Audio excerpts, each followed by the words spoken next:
Hello ladies and gentlemen, and welcome to some career mode goodness.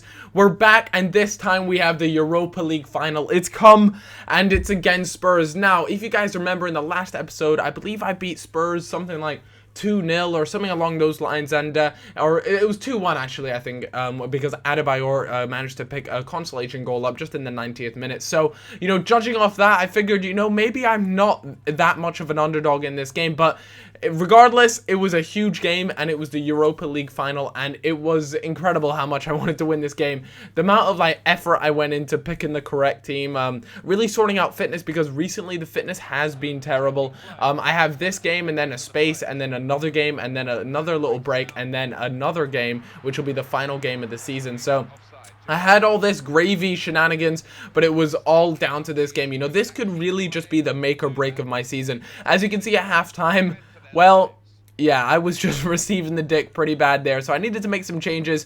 The fitness was a little bit meh on some of the players, but, a few substitutions should be able to sort that out. But you guys saw, I didn't even have one shot. Never mind a shot on target, I just simply didn't have a shot at all. So that needed to be sorted out, and when I got into the second half, I actually started playing much, much better. And Sturridge, just legend, hero. He comes back from injury. This is his first game back from injury, and he manages to get the opening goal. I was so happy with that, and I noticed myself, we started playing really well. I get really, really lucky there, and EA, I love you. You literally just got me that goal there because of the BS that occurred. So I got really lucky with that, but I was 2-0 down, or sorry, 2-0 up. I was winning 2-0, and things were just going my way. Unfortunately, that couldn't sneak into the bottom right-hand corner, but it was Sturridge, and it was on his right foot, so I'm not expecting too much. As you guys can see, I put a lot of effort into picking out substitutions. I made 3 different times I made substitutions, formation changes, all that sort of thing,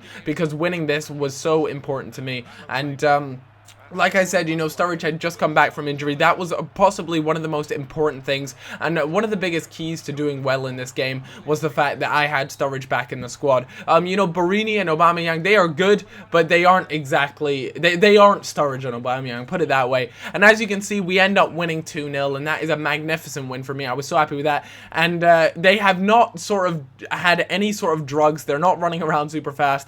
That I simply just speeded up some of the gameplay here, and the magic confetti appears. The confetti that simply doesn't settle on the ground, but goes straight through the grass and into some sort of confetti land. And as you can see, they all do their sort of celebrations. I really wish they would mix up the celebrations, because every time you win a cup or something like that, it's the same little thing where they all dive on their chest, do what the penguin dive or whatever the hell you want to call that. But there it is. We managed to win the Europa League. Absolutely ecstatic with that. An 8.9 rating for Sturridge, a man of the match. He was definitely so important to my victory today. I honestly think if he wasn't here today, I don't think I could have beaten Spurs.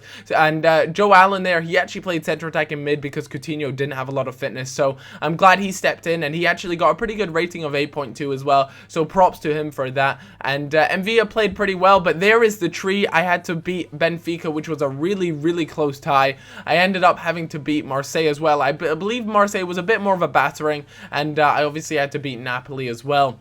I'm really happy with the whole performance though, and to win the Europa League was really important, and most importantly, we brought a trophy back to Anfield. Really happy with that, and we have to move on. We have to focus on the league. Winning the Europa League is important, but I don't even know if I'd still be able to keep my job if I didn't get this sort of 5th or 4th place spot. But we had a game against West Ham, and West Ham are an annoying team to play against. They have Andy Carroll, and they seem to play this sort of football where they bomb it down the wings and just cross it into Andy Carroll, and it works for them. A few times that I have played them, it just seems to work for them, and it is so irritating. Anyways, I had a penalty, got pretty lucky with that there, and in the first little quarter of the game, I ended up going 1-0 up through Downing. I decided to give Downing the penalty just because he's actually got pretty decent penalty stats compared to some of the other players especially, but a nice 1-2 ball there. I decided to play Coutinho this game because fitness wise, he was rested for the final, so he was rested during the final, so he actually had some pretty good fitness going into this game against West Ham.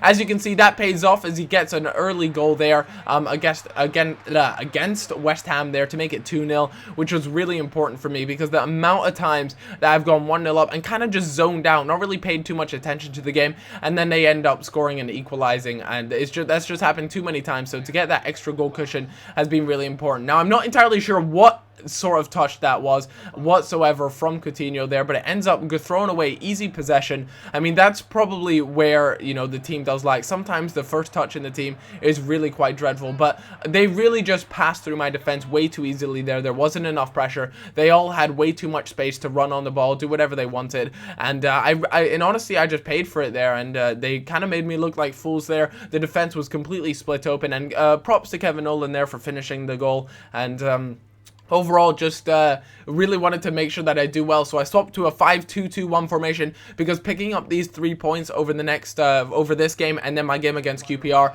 is so important. I am tied up against Fulham. Like I said in the last episode, Fulham are my rivals, and there they throw away another penalty to me again. And I was like, you know what? EA could not have made this any easier for me. Surely I can't throw this away. And then Villa, not even close, baby, not even close. I got so lucky there that it actually hit the inside of the post, and I still managed to get a goal because once they hit that post, I honestly thought it just wasn't going to go in. A decent strike there from just outside of the box, and I was 3-1 up, so, you know, just really happy with that. As you can see, a lot of the players really low on fitness, but a last-minute goal in the 90th minute coming from the hero that is Daniel Sturridge makes it 4-1, and you guys might be surprised, you know, that 4-1 is really important to me. It does mean that, you know, the goal difference between me and Fulham, because I lost 2-0 to Fulham, so they went ahead on me in goal difference.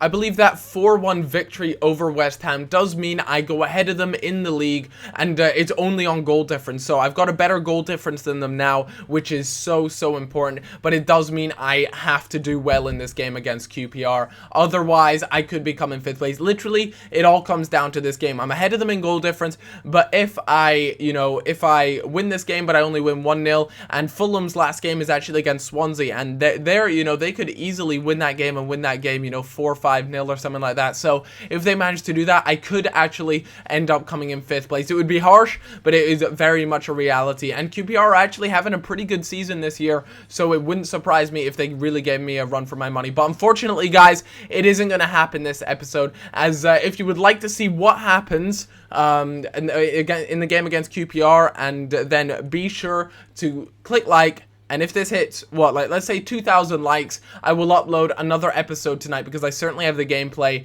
and my god, it gets interesting. So, be sure to leave a like, and like I said, if it does hit 2,000, sorry, I'll upload another episode tonight. I hope you all guys have all had a cracking day, and I'll see you guys in a little bit. Bye-bye.